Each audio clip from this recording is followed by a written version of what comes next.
In this first video, we review functions, and by definition, it's a rule that assigns a real number x from the x-axis to exactly one number y from the y-axis. And this definition is good in a beginning calculus class because when we want to think of functions, we want to have two sets of numbers in mind, one coming from the x-axis and the other coming from the y-axis. And I can use this kind of diagram called a mapping diagram.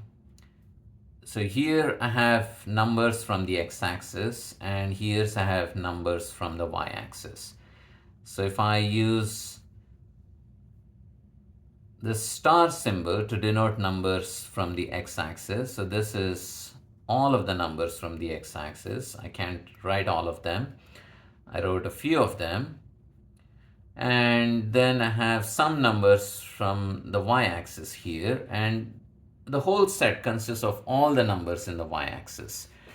So the function is a rule that assigns, if I pick a number from the x-axis, then it can only be assigned to just one number, like this. So this and this number might be assigned to this number might be assigned to this one, and this one, it could be assigned again to the same number as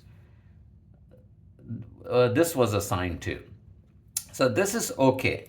This is a definition of function, and so this is okay. But what is not allowed is that if you have a rule that maybe assigns a given number to, say, this more than one. So if it is assigned, so something like that, and then maybe I can say this.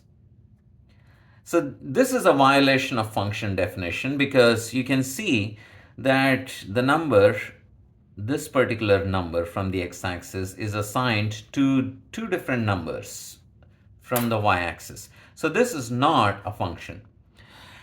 Now this is a formal definition. When I want to think about function in real example, I like to think of birthday. So if this set, now this is not numbers from the x-axis and numbers from the y-axis, but this is the set of people. So this is the set of people. And let's say the people, let's call this person Bob, this person Jim, this person Anne, and so on. And then let's say this is the set of calendar dates. So it has 365 or 366 elements: January 1, January 2, and then you have some more all the way through December 31. Now, what do we know about birthday? Well, if this is birthday is a process that assigns each number. Let's say Bob's birthday is on June 10th. Then Bob gets assigned to June 10. And Bob cannot have two birthdays, two or more birthdays. And that applies to every person. Now, it's possible that Anne also has June 10 as the birthday. But this is not a violation of function. So it's in this category. It's function. Whenever you have an element from the x-axis goes to two different elements, that's not a function. All right, so with that understanding, now we can introduce two more terms related to function. The first is the domain, and domain is the input values of function f is all x such that f of x is real. Now, what do we mean by that? It's the list of all input values. Now you cannot take, a function takes a number from this x-axis numbers, and it assigns a y-axis number.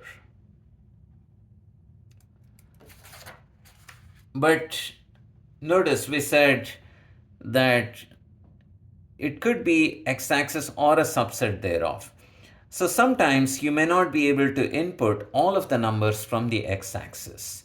So numbers that you can input into that process such that you get some output, that is called the domain. So long story short, domain is a set of all input values, all of the values that you can input into the function. Now, if I have a function which looks like this, so let's do some examples. Say f of x equals 2x. I can input anything. I can input any number from the x-axis. So this means the domain is going to be all real numbers, or I can say it's from negative infinity to infinity. Now let's move on to one other example. What if I have x square? Can I input any number? Which means, can I square any number? And the answer is yes. So for domain, you're thinking what numbers you can input. Now, what if you have 1 over x? Now this time we have some restriction. So you can input any number except 0, because if you try to input 0, you get 1 over 0, and that's not defined. So for your domain, you got to remove 0 from the x-axis. So if this is your x-axis, then at 0, there is a hole. So if I were to graph, or if I were to write down the input values, this is what they look like. I can't input 0, but I can input any other real number. So I could either say domain for this is x not equal to 0, or I could write it in the interval notation. I can write negative infinity to 0, and then union 0 to infinity. Now let's look at one more example, which is related to the earlier one. This time, let's say I have, and I can have some numerator other than 1. So say 3x plus 5 over x minus 2. Now notice, in this case, 0 is fine, because if you plug 0 for x, you get 3 times 0, which is 0 plus 5, 5 in the numerator, and 3 minus 2, 0 minus 2 is negative 2. And you get some answer. It was 5 over negative 2. But the answer is not important. We know that we could very well plug x equal to 0. But what I cannot plug this time is 2, because that would turn the denominator to 0. 2 minus 2 is 0. So I got to remove 2 this time. So 0 is fine, but 2 gets removed. Now if I were to think of the domain for this function, it's going to look like that.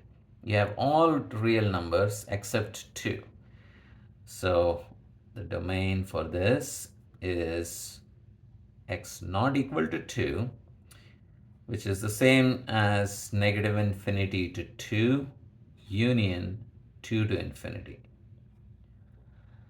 So whenever we have a function which has a numerator and denominator, we want to make sure that the denominator is not 0. Now one other example is this one, square root of x. Now here, 0 is fine. You can input 0 because square root of 0 is still 0. You get an answer.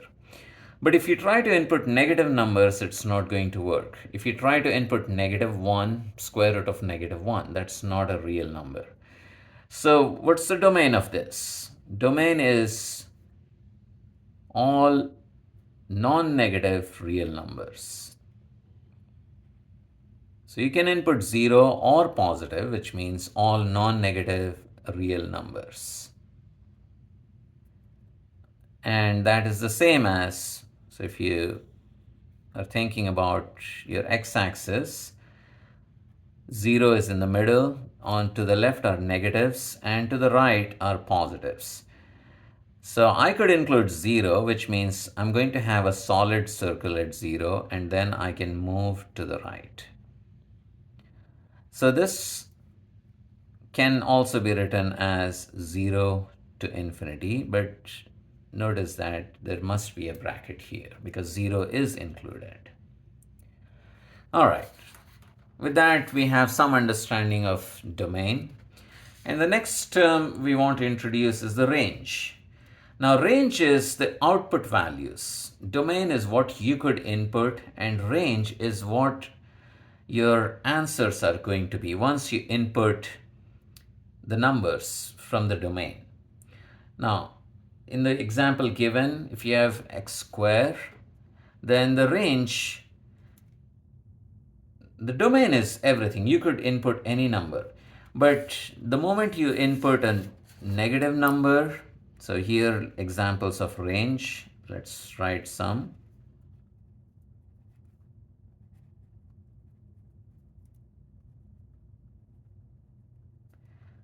Let's look at the one from the notes, which is that. Now, whenever you input a positive number, you get a positive answer because square of a positive number is positive. Square of 0 is 0, but square of negative is also positive, which means you can never get a negative answer here. So range is going to be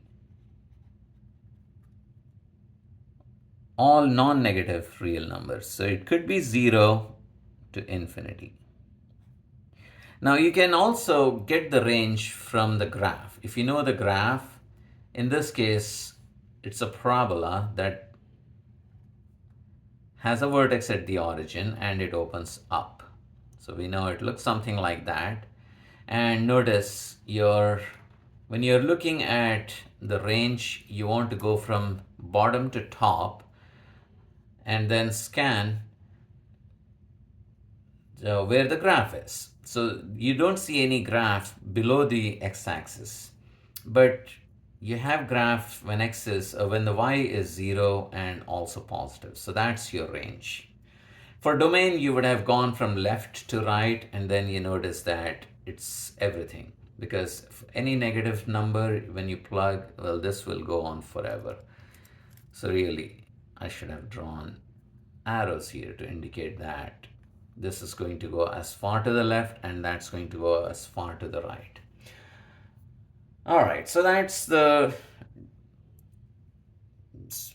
basic idea of function. It has two associated terms, domain and range.